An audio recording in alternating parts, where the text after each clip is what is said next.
Periods are quite normal, but then should it affect your activities of daily living? Today in this video, I'll be sharing with you the types of painful period, what you can do to help yourself at home when you need to see your doctor.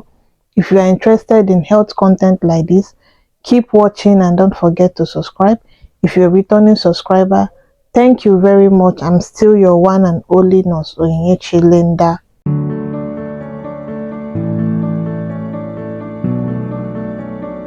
In today's video, we are going to be talking about painful periods.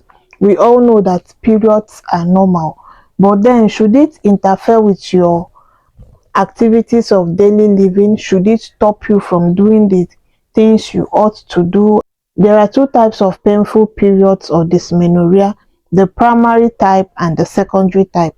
In the primary type, there is actually no problem with the reproductive organs. The uterus is normal, the ovary, the fallopian tube, everything is normal. There is no infection, but the pain is being caused by a chemical called prostaglandins.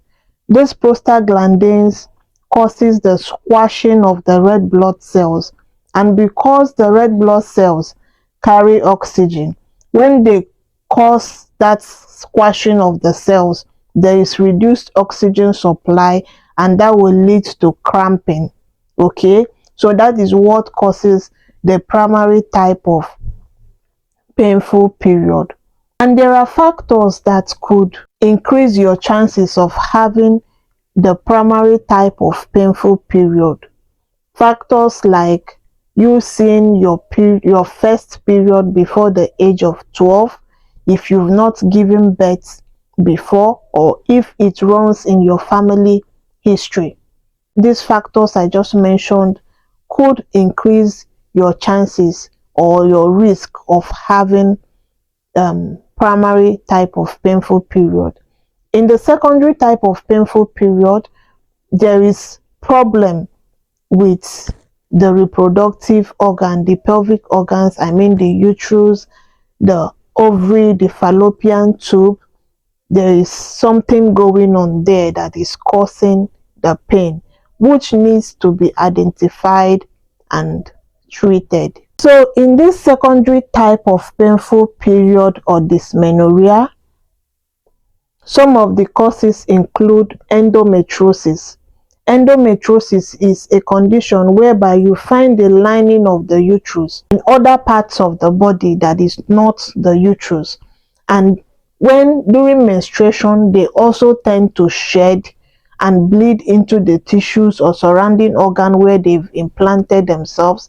The next cause is adenomyosis, where the uterine lining implants itself in the surrounding muscles of the uterus. The next cause is recurrent sexually transmitted infection, pelvic inflammatory disease, and polyps. And you need to note that the secondary type of dysmenorrhea comes much later, like it comes some years or months after you've started seeing your period. It is not something that was there before.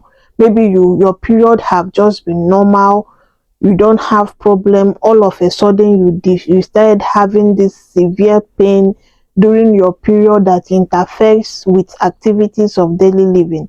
So it just occurs along the line. It's not something that was there previously.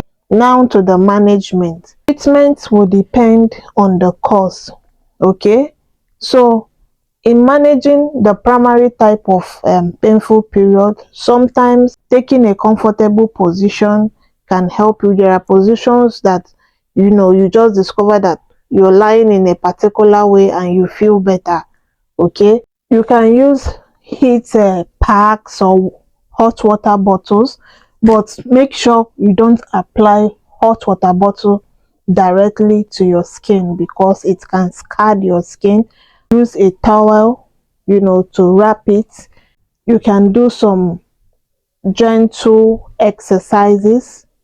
Somebody could say, well, what is wrong with this one? I'm saying I'm having pain and you're talking about exercise. I don't mean rigorous exercise, just gentle movement here and there. it can give you a lot of relief. And so you need to take your pain reliefs. Okay, now for the secondary type, like I said before, you don't just have to treat the pain, you need to find the cause and treat it. The management includes hormonal contraceptives like IUD, not copper coil, because copper coil can actually cause heavy bleeding. So know the difference. And you need to use a class of drug called non-steroidal anti-inflammatory drugs like the ibuprofen. But note that these drugs have some contraindications, like if you are suffering from a bleeding disorder, you have ulcer, asthma. So when do you see your doctor?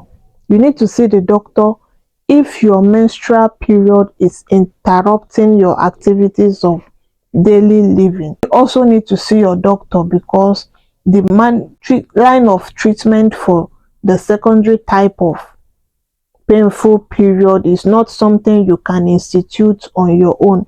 Like hormonal contraceptives, they need to take history to be sure that you don't have any contraindication or anything that will prevent you from using it. And even the drugs I mentioned, you need to see your doctor and then they know what to give you. Okay, so if you got value from this video, don't forget to like, leave a comment in the comment section, subscribe and share. Okay.